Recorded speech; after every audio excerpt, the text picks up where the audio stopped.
The goblin was watching the ducklings waddle away too, and he looked very sad. Kirsty felt sorry for him.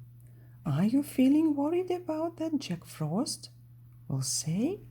she asked.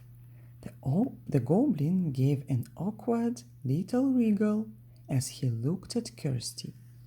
"Yes, a bit," he said. "I expect there will be a lot of shouting when Jack Frost finds out that he won't have Splashy at his petting farm.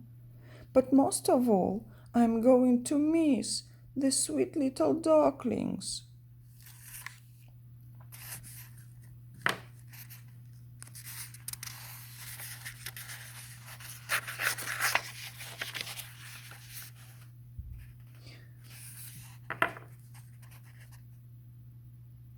"They are so soft and cuddly."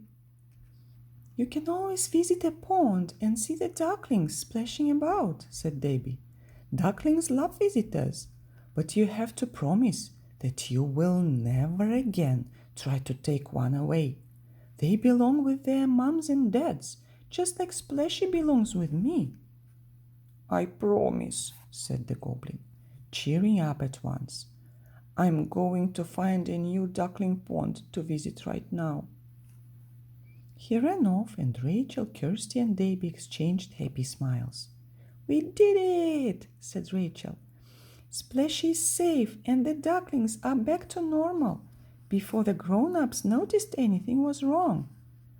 "If we don't want the grown-ups to notice anything, we'd better clean up the farmhouse kitchen," said Kirsty, laughing. "Ducklings don't make neat and tidy house guests."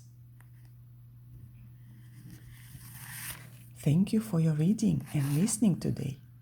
We have finished with chapter number 5.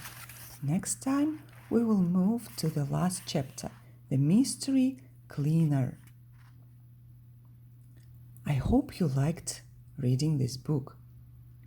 Please like this channel, subscribe, and press the bell button to be informed about the updates.